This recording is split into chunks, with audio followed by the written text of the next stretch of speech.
Hey YouTube, Toy here, bringing you all an update to my Aquaactress Yugioh deck profile.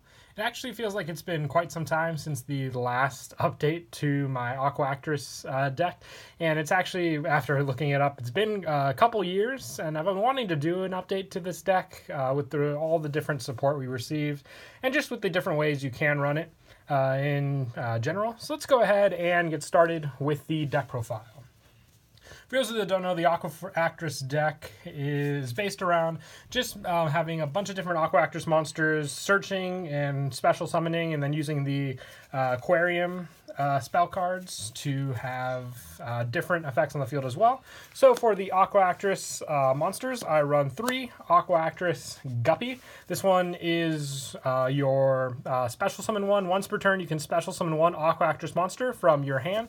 So it's a level 2, so very easy to just normal summon this and then special summon any of the other Aqua Actress monsters you have in the deck. What's great about the Aqua Actress monsters also is the fact that they can basically get their searches and their special summons off no matter which way they were summoned, whether it's normal or special.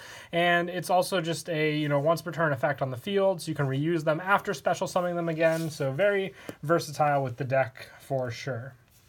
I also run 3 Aqua Actress Tetra, the level 1 of the deck. Once per turn, you can add 1 Aquarium card from your deck to your hand. So Guppy special summons, and Tetra adds the Aquarium cards to use, which is great because most of the time with Tetra, you want to search the Aquarium card and use it. You don't really want to end up drawing the Aquarium card. And Tetra being able to search whichever one you need is very helpful just for the different boosts and plays that each of the 3 different Aquarium cards we run in the deck can do. I also run 3 Aqua Actress Arowana. Now this is the one I was debating the most on how many I wanted to run of this card, just because of the fact that it requires a tribute to normal summon it out, and most of the time if you can just at least get a special summon, then you can tribute that monster, or if it's in the graveyard you can even just, special summon it back to the field to use. But once per turn you can add 1 Aqua Actress monster from your deck to your hand. So you can search for Tetra or Guppy or even another Arowana, depending on what you need for the specific plays. The search just definitely does help, and mixed together with the Aquarium cards, being 2,000 attack and defense, it can hit some pretty big numbers as well. So definite powerhouse of the Aqua Actress monsters. Excuse me. And for the non-Aqua Actress monsters, I definitely wanted to try as best as I could to keep it as pure, but we just need more Aqua Actress monsters. Maybe we'll get them later down the road. Who knows? I guess we'll just have to wait and see. But for the added support, I also run 3 Swap Frog, pretty standard, mixed with the Aqua Actress monsters being Aqua and Water monsters. Swap Frog just definitely does come in handy for the easy special summon and send power that this monster has in general. I also run the 2 Dupe Frog with it as well. Just easy protection using Dupe Frog, and then the search power off of it definitely does come in handy also. And also the 2 Ronin Totem for special summoning.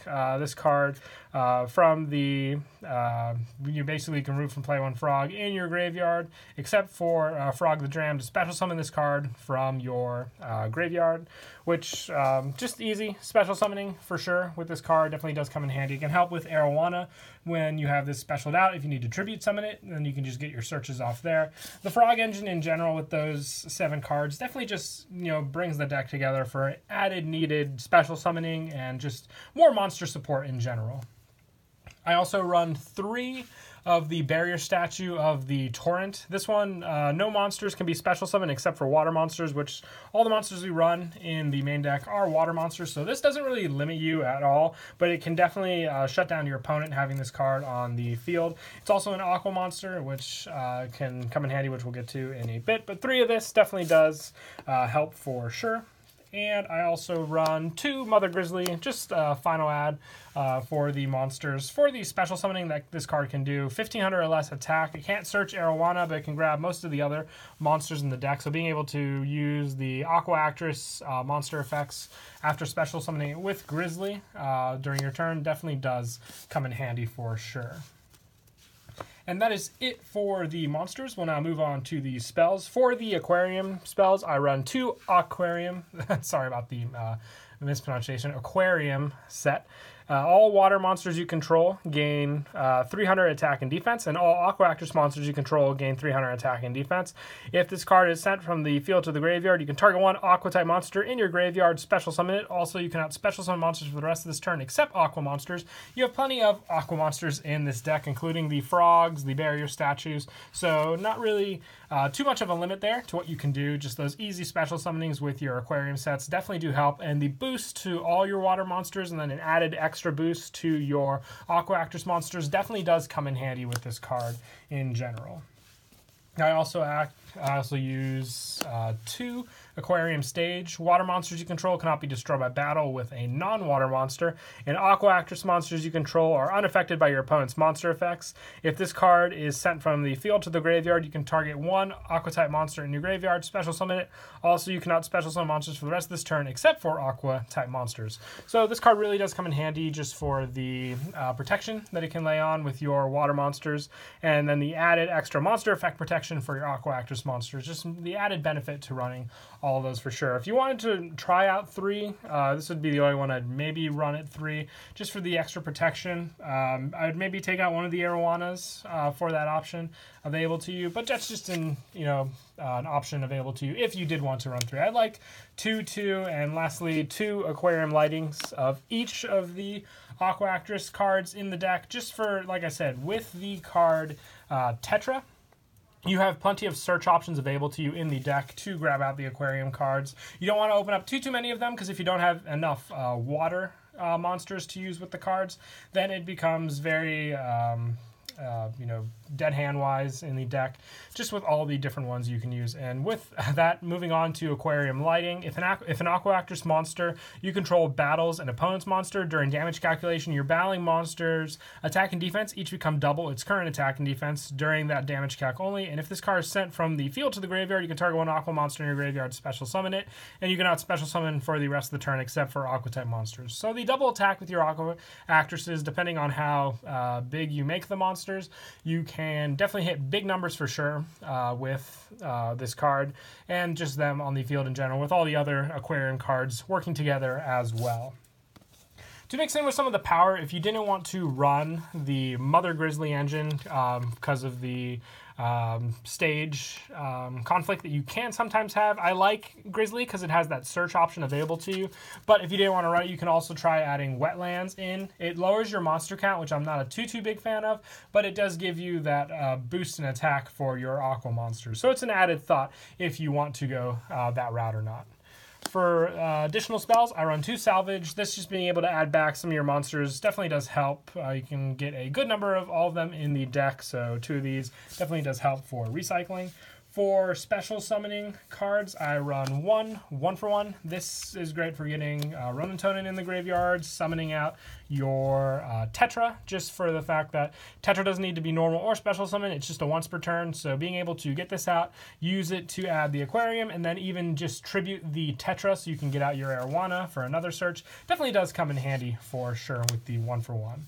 And I also run 1 Surface. This card can special summon in level 3 or lower Aqua from the graveyard, so reuse plenty of them in the grave as well for the specials. I just ran the 1 though. I mixed it back and forth, trying with the Salvage, how many I wanted to run. You can mix and match these numbers. Maybe drop the Salvage down to 1, put 2 Surface in. But Salvage in the hand with Swap Frog definitely does come in handy, which is why I just decided to use the 1 Surface in the deck. And lastly, also 1 Soul Charge and 1 Monster Reborn, just for added special summon. With your Aquarium card set up, the special summoning can definitely come in handy just to build up a field of protection for sure with all the different ones. And also 1 Foolish Burial. This card works very well with the different graveyard Aqua monsters, then just re-adding and recycling those monsters as well. And lastly, 2 Call by the Grave. The searching with this deck and the special summoning can definitely be stopped with some hand traps, whether it be Effect Veiler or Ash Blossom, so Call by the Grave. Just additional added assistance for sure with all the cards. And lastly, for the traps, I just run a small Solemn lineup, so 2 Solemn Strike, 1 Solemn Warning, and 1 Solemn Judgment, with the Aquarium cards on the field and Call by the Grave being mixed in as well. You could set these, and then most of the time your opponent's going to decide whether they want to hit your face down cards or if they want to go for the Aquarium cards because they can't get over some of your Aqua monsters.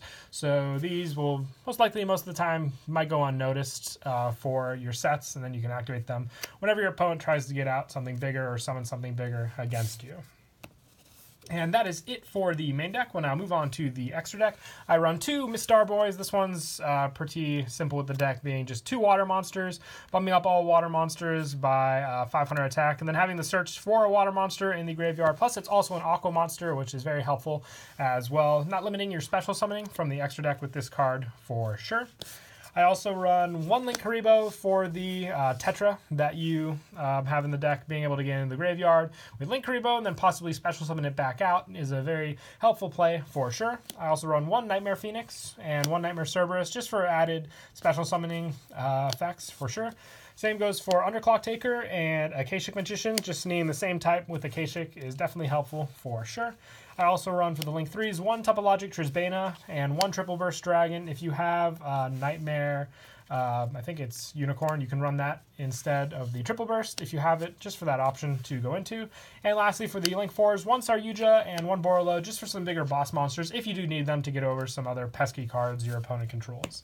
And for the Exceed monsters, I run 2 Totally Awesome. Very easy to use these in the deck just with the Aqua monsters we run. So very powerful card to use as well with the Frog Engine and just the Aqua Actress monsters, being that Guppy is a viable card to make Totally Awesome as well.